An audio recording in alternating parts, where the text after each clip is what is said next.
Hello साथियों, नमस्कार। स्वागत है आपके अपने YouTube channel crack with Shiv पर।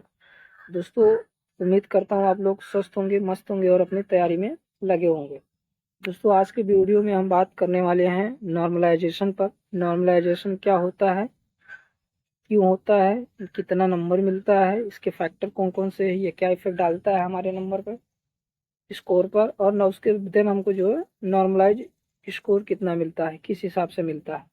तो इन सभी पे बात करेंगे दोस्तों। इससे लेकर जो नॉर्मलाइजेशन, इससे लेकर हमारे मन में बहुत सारे डाउट्स होते हैं कि ये कैसे काम करता है, इसके इफेक्ट्स कौन कौन से हैं, क्या इफेक्ट डालता है हमारे नंबर्स पे, जो हमें रिजल्ट के टाइम पे नंबर मिलता है और किस हिसाब से मिलता है, शिफ्ट में कौन सा शिफ्ट में कितना नंबर मिलेगा, नॉर्मलाइज्ड इसको क्या होगा, ये सभी चीज़ जानेंगे।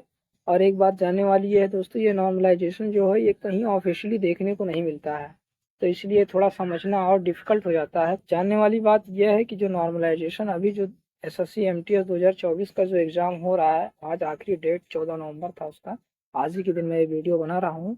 तो ज़्यादातर तो ये समझिए कि जो नॉर्मलाइज स्कोर पे बच्चे जो निर्भर होते हैं, जिनके स्कोर, कोई का स्कोर जो है 30 प्लस करके आया होगा, कोई 35 प्लस करके आया होगा, तो इस हिसाब से जानिए कि इनके कितने परसेंटेज चांसेस हैं कि इनका सिलेक्शन हो सकता है, वो भी नॉर्मलाइजेशन के थ्रू। तो बस यही इस वीडियो में जानेंगे कि नॉर्मलाइजेशन जो स्कोर होता है वो किस बेसिस पे दिया जाता है और कितना नंबर दिया जाता है, किसको कितना मिलेगा, ये भी जानेंगे इस वीडियो में। अगर आप एसएससी एमटीएस 2024 का एग्ज़ाम दे के आए हैं तो ये वीडियो आपके लिए बहुत इंपॉर्टेंट है। देखिए और समझिए कि नॉर्मलाइजेशन का फार्मूला क्या है, कैसे ये नंबर हमको मिलेगा।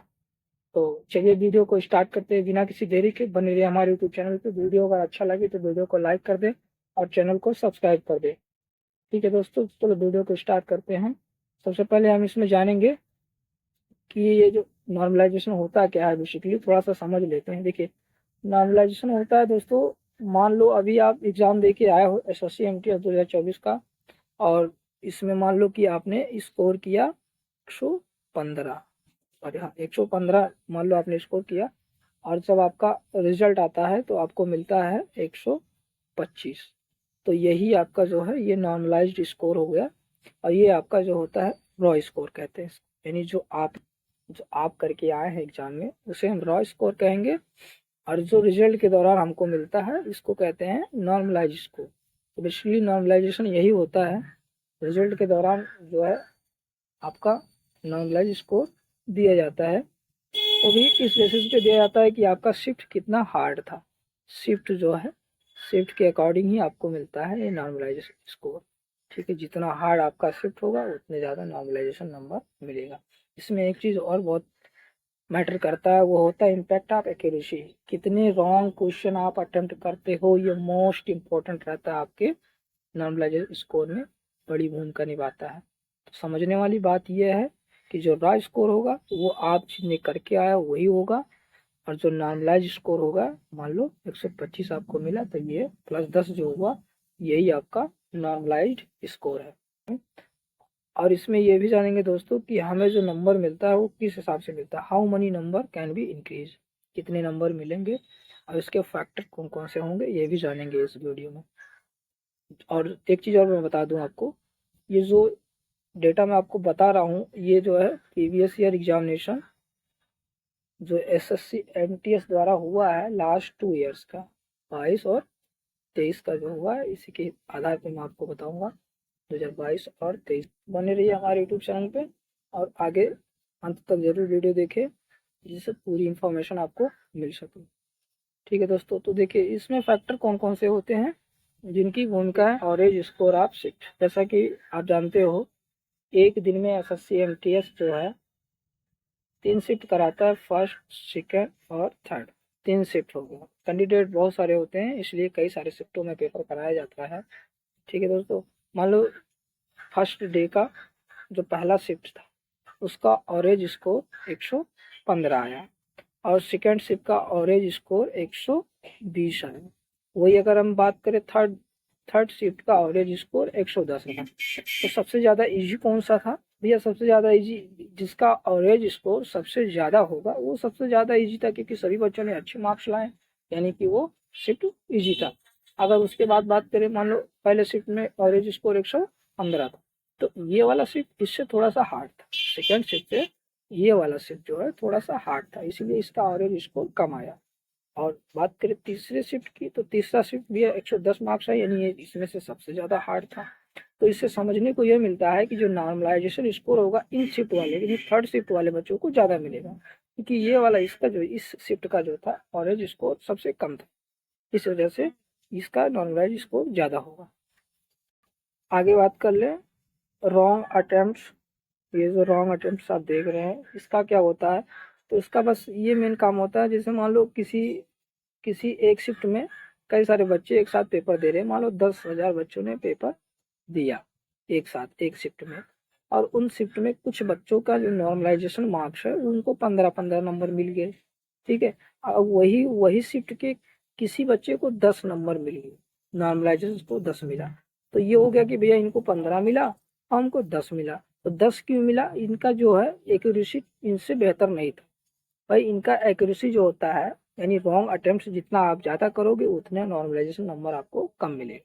तो ये मेन फैक्टर होता है ये रॉन्ग अटेम्प्ट का। इनका रॉन्ग अटेम्प्ट कम था, इसलिए इनको 15 नंबर मिला। पेपर तो इन्होंने उसी शिफ्ट में दिया, आपके साथ ही दिया है, लेकिन इनको 15 नंबर मिल रहा है, आपको 10 नंबर मिल रहा है। तो इसका बस मेन रीजन ये है कि उन्होंने गलत क्वेश्चन कम अटेम्प्ट किए हैं, आपने गलत क्वेश्चन ज़्यादा अटेम्प्ट किया, इसलिए आपका उनसे कम नंबर मिला। तो रॉन्ग अटेम्प्ट जो इम्पैक्ट ऑफ एक्यूरेसी, ये मोस्ट इंपॉर्टेंट होता है, ये बहुत बड़ी भूमिका होती है आपके नॉर्मलाइजेशन स्कोर में। इसीलिए बच्चे जो टीचर जहाँ से आप पढ़ते हो वो टीचर आपको बार बार कहते हैं कि रॉन्ग अटेम्प्ट नहीं करना है। अगर मान लो आपको 35 क्वेश्चन आ रहे हैं तो 35 ही करके आना है, 35 आ रहे हैं तो 35 ही करके आना है, गलत क्वेश्चन अटेम्प्ट नहीं करना है। यहाँ से भी आपका सिलेक्शन हो सकता है, 35 क्वेश्चन से भी सिलेक्शन हो सकता है। अभी जो SSC MTS 2024 का एग्जाम हुआ है, उसमें बहुत सारे बच्चों ने 35 क्वेश्चन करके आए होंगे, उसमें से कुछ बच्चों का जो एक्यूरेसी होगा ठीक होगा, उनको ज़्यादा नॉर्मलाइजेशन नंबर मिलेगा, तो उनका सिलेक्शन होने का चांस ज़्यादा हो जाता है। और अगर हम इसका बात कर ले, या भी जैसा कि मैंने आपको बताया कि ये कैसे काम करता है, थोड़ा सा एग्जांपल के माध्यम से समझ लेते हैं। जैसे मान लो एग्जांपल के तौर पे एसएससी एमटीएस 2024 एग्जामिनेशन को लेकर हम बात कर लेते हैं। इसकी जानते हैं बहुत सारे कैंडिडेट्स इस फॉर्म को फिल करते हैं, इसीलिए बहुत सारे सेट्स में पेपर कराया जाता है। मान लो कि इस बार 60 शिफ्ट में पेपर हो रहा है फॉर एग्जाम्पल। अब देखिए समझिए आने वाली बात है कि कैसे आपको नंबर मिलेगा। पहला जो फर्स्ट है, यानी फर्स्ट 20 शिफ्ट, 1 से लेकर 20 शिफ्ट तक मान लो हार्ड शिफ्ट है।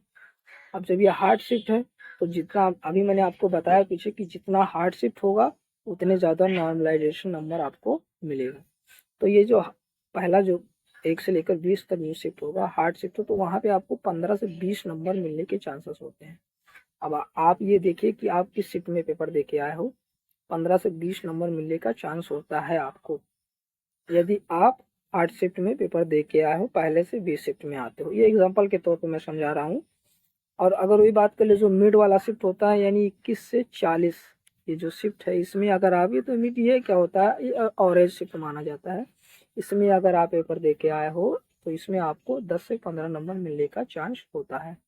और वही अगर हम लास्ट की बात करें जो कि 41 से 60 में आता है, इस क्या होता है, ये बहुत ये इजी मान लो इजी शिफ्ट है, तो यहाँ पे आपको 0 से 10 नंबर मिलने का चांस होता है। अगर हम आगे बात कर लें तो SSC MTS 2024 नॉर्मलाइजेशन कैसे होगा, जो थोड़ा सा जान लेते हैं। जो सेशन 2 है जहाँ से मेरिट बनता है हमारा, इंग्लिश आपको 25 क्वेश्चन देखने को मिलता है, इंग्लिश आपको 25 क्वेश्चन को देखने को मिलता है, वही जीके जीएस भी 25 क्वेश्चन मिलता है। टोटल 50 मार्क्स के पेपर होते हैं और 150 मार्क्स का पेपर होता है। 50 क्वेश्चन 150 मार्क का पेपर।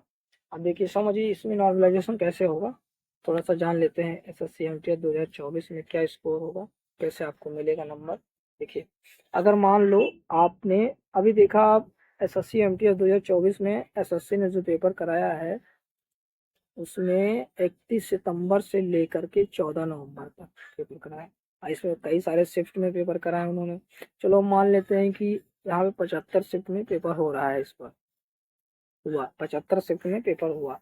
अब देखिए अब नॉर्मलाइजेशन स्कोर कैसे मिलेगा, ये बात समझिए। अभी हमने आपको बताया कि जितना हार्ड शिफ्ट होगा उतना ज़्यादा नॉर्मलाइजेशन नंबर आपको मिलेगा, जितना इजी होगा शिफ्ट उतना कम ही आपको नॉर्मलाइजेशन नंबर मिलेगा। ठीक है दोस्तों, अब बात कर ले। देखिए अगर पहले से 25 शिफ्ट के बीच में अगर आप पेपर दे के आए हो तो यहाँ पे आपको 15 से 20 नंबर नॉर्मलाइजेशन का मिलने का चांस है। अगर वही मिड में हम बात कर लें, आप 25 से 50 के बीच में अगर पेपर दे के आए हो तो यहाँ पे आपको मिल सकता है कितना, 10 से 15 नंबर नॉर्मलाइजेशन का मिलेगा। आगे हम बात कर ले दोस्तों, SSC MTS 2024 नॉर्मलाइजेशन स्कोर आपको कितना मिल सकता है, कितने परसेंट चांस है कि आपको इतना नंबर मिल जाएगा। देखिए दोस्तों, इसमें मैंने आपको बताया अभी कि जितना हार्ड शिफ्ट होगा उतना ज़्यादा नॉर्मलाइजेशन नंबर मिलेगा। और वो शिफ्ट कब हुआ था, किस डे में हुआ था। मान लो जैसे कि इस बार SSC MTS ने 75 शिफ्ट में पेपर कराया है। अब जो एक से लेकर के 25 शिफ्ट वाले जो बच्चे हैं, यानी शुरुआत के जो शिफ्ट में बच्चे पेपर दिए हैं, उनको नॉर्मलाइजेशन नंबर मिलने का चांस जो होता है वो 15 से 20 नंबर आपको मिल जाएगा। लेकिन यहाँ पे देखिए, आपकी एक्यूरेसी बढ़िया होनी चाहिए, यानी रॉन्ग अटेम्प्ट आप कम करके आए हो, तो ये बहुत बड़ा मैटर करता है एक्यूरेसी, जो कि मैं बार बार आपसे बोलता हूँ। अगर नॉर्मलाइजेशन नंबर ज़्यादा लेना है आपको तो आपकी एक्यूरेसी ठीक होनी चाहिए, तभी आपको इसमें ज़्यादा नंबर मिलते हैं। इसके पीछे बस मेन कारण ये होता है ना, कई बार हम कहते हैं कि भैया हमारे साथ ही उस बच्चे ने पेपर दिया, हमें नॉर्मलाइजेशन नंबर 10 मिला और उसे 15 मिल गया, तो उसमें यही मेन भूमिका इसी की एक्यूरेसी की होती है, जिसके कारण उसको नंबर ज़्यादा मिल जाते हैं और आपको नॉर्मलाइजेशन स्कोर कम मिलता है। देखिए, इसमें होता क्या है, अगर आप ज़्यादा रॉन्ग करके आओगे तो आपको नॉर्मलाइजेशन स्कोर कम मिलेगा। ठीक है दोस्तों, अगर वही हम बात कर ले, आगे बात करें कि भैया जो 25 से 50 शिफ्ट वाले बीच में जो बच्चे पेपर दे के आए हैं उनको नॉर्मलाइजेशन स्कोर जो मिलने का चांस होता है वो 10 से 15 नंबर मिल ही जाता है। अगर वही आगे हम बात कर ले कि जो आखिरी वाले बच्चे हैं, जो 50 से लेकर 75 वाले जो बच्चे हैं, यानी जो इन शिफ्ट में पेपर दिए हैं, उनको नॉर्मलाइजेशन से 10 नंबर तक मिलने का चांस होता है, क्योंकि वो आखिरी में पेपर देते हैं और वो जो आखिरी वाले जो शिफ्ट होते हैं इजी माने जाते हैं, इस वजह से उनको नॉर्मलाइज स्कोर कम मिलता है, क्योंकि इनके पास समय भी बहुत होता है। नॉर्मलाइजेशन स्कोर हमारे रिजल्ट पे बहुत बड़ा प्रभाव डालता है। कई बार देखा होगा बच्चे ने 30 प्लस स्कोर करके अगर आए हैं और उनको नॉर्मलाइजेशन स्कोर से 15 से 20 नंबर दोस्तों को बढ़ गए हैं और सिलेक्शन होने के चांसेस बहुत ज़्यादा होते हैं। नॉर्मलाइजेशन जो है इसी के बेसिस पे, जितना हार्ड शिफ्ट था आपका, जितना हार्ड शिफ्ट उतना ज़्यादा नॉर्मलाइज स्कोर, जितना इजी शिफ्ट है उतना कम आपको नॉर्मलाइजेशन स्कोर मिलेगा दोस्तों। मेन कारण ये होता है। अगर SSC MTS में आप मान लो 40 क्वेश्चन करके आए हो, यानी एक नंबर जो है हमारा 3 मार्क्स का होता है, यानी 120 क्वेश्चन आपका रो, 120 नंबर आपका रॉ नंबर आ रहे हैं, रॉ स्कोर जो आपका है 120 आ रहा है। अगर यहाँ से आपको मान लो इसमें से अगर आप 40 के 40 सही करके आए हो तो मान लो कि आपको, आपकी एक्यूरेसी बहुत बेहतर है तो आपको 20 नंबर भी मिल सकते हैं दोस्तों। 20 नंबर, अगर कुछ गलती करके आए हो तो भी 15 नंबर मिलने का चांस है दोस्तों। इस तरह से जो है नॉर्मलाइजेशन आपके रिजल्ट पे प्रभाव डालता है दोस्तों। फिर आज जो कि अभी हमने बताया आपको नॉर्मलाइजेशन कैसे होता है। हमारी वीडियो आपको अच्छी लगी हो तो वीडियो को लाइक कर दे, चैनल को सब्सक्राइब कर दे दोस्तों। ये नॉर्मलाइजेशन कहीं आपको ऑफिशियली कहीं देखने को नहीं मिलेगा, तो वीडियो को लाइक कर दें और चैनल को सब्सक्राइब कर दें। आज के वीडियो में बस इतना ही, मिलेंगे नेक्स्ट वीडियो में दोस्तों, तब तक के लिए धन्यवाद।